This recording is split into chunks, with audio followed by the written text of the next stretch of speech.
പ്രധാന വാർത്തകൾ നിലമേൽ വാഹനാപകടം. ശബരിമല തീർത്ഥാടകരായ 2 പേർ മരിച്ചു. 7 വയസ്സുകാരന്റെ നില ഗുരുതര. എം.സി. റോഡിൽ വാഴോട് വെച്ചുണ്ടായ ദാരുണമായ വാഹനാപകടത്തിൽ ശബരിമല ദർശനം കഴിഞ്ഞ് മടങ്ങുകയായിരുന്ന 2 തീർത്ഥാടകർ മരിച്ചു.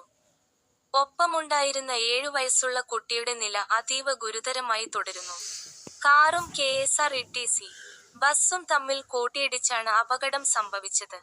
തിരുവനന്തപുരം പൂജപ്പുര പുന്നക്കാമുകൾ സ്വദേശികളായ ബിച്ചു ചന്ദ്രൻ, 38, സതീഷ്, 45 എന്നിവരാണ് മരണപ്പെട്ടത്.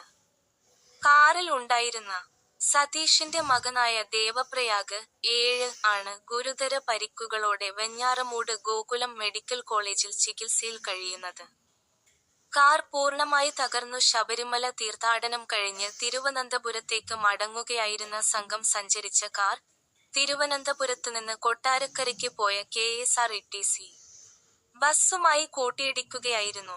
ഇടിയുടെ ആഘാതത്തിൽ കാറിന്റെ മുൻഭാഗം പൂർണ്ണമായും തകർന്നു. വിവരമറിഞ്ഞെത്തിയ കടക്കൽ ഫയർഫോഴ്സ് സംഘം കാറിൽ കുടുങ്ങിയ ഒരാളെ പുറത്തെടുത്തെങ്കിലും 3 പേരെയും വെഞ്ഞാറമൂട് ഗോകുലം മെഡിക്കൽ കോളേജിൽ എത്തിച്ചപ്പോഴേക്കും ബിച്ചു ചന്ദ്രനും സതീഷും മരണപ്പെട്ടിരുന്നു.